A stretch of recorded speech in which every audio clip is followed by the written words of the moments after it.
நாங்களோட லக்ஷ்மி. நீங்கள் பார்த்துருக்கிறது 0 லக்ஷ்மி. அடாடாடாடாடாடா என்ன இப்போ ஒரு வீடியோ.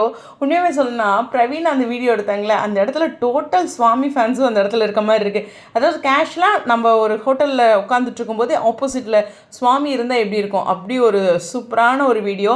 ராக் ஸ்டார் அப்படின்னு போட்டு சுவாமியை டேக் பண்ணி அந்த இதில் நம்மளுடைய 3 பேர்த்தையும் இவங்க 3 பேருமே டேக் பண்ணி அழகாக போஸ்ட் பண்ணியிருந்தாங்க. நிச்சயமாக வந்து இந்த டீம் வந்து ரொம்ப இம்ப்ரெஸ் பண்ணிகிட்டே இருக்காங்க டே பை டே. பட் இருந்தாலும் 2024 அப்டேட் மட்டுமே வந்துட்டுருக்கு. 25ஓட துபாய் அப்டேட் ரொம்ப அவ்வளோ வெயிட் பண்ணிகிட்ருக்கோம். ரொம்ப அழகாக அவர் செல் ஆக்சஸ் பண்ணுறதா இருக்கட்டும், கேஷ்லாம் அந்த பக்கம் இந்த பக்கம் திரும்பி பார்க்குறதா இருக்கட்டும், சம்திங் இப்போ ஒரு எக்ஸாம்பிள் சொல்கிறேன். ஒரு கோல்டு காஃபி அது மாதிரி சம்திங் குடிக்கிறாரு அப்படின்னா அது அழகாக ஸ்டைலாக குடிக்கிறதா இருக்கட்டும்ன்ட்டு அவருக்கே தெரியாமல் இதை சுட்டுட்டாங்கன்னு நினைக்கிறேன். வீடியோவில் ஒரு இடத்துல சுவாமி வந்து அந்த கேமராவை பார்க்குற மாதிரி இருக்கும், டக்குன்னு கட் ஆயிரும். பாருங்களேன், நீங்கள் அந்த வீடியோ பார்த்துட்டிங்கன்னா தெரியும். ஸோ சுவாமியே என்னை எடுத்துட்டிங்களா அப்படிங்கிற மாதிரி பார்த்துட்டு இருந்துருப்பாருட்டுருக்கு. அதனால் அதை கட் பண்ணிட்டு மறுபடியும் பண்ணியிருக்காங்க.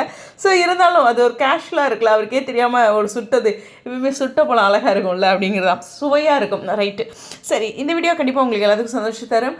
சீரியலை நினச்சா தான் பெரிய வேதனையாக இருக்குது. மற்றபடி எல்லா அப்டேட்டும் சந்தோஷம் தான். துபாய் அப்டேட்லாம் வரும்போது நம்மளாம் ஃப்ளைட்டில் தான் பரப்போம் பாருங்களேன்.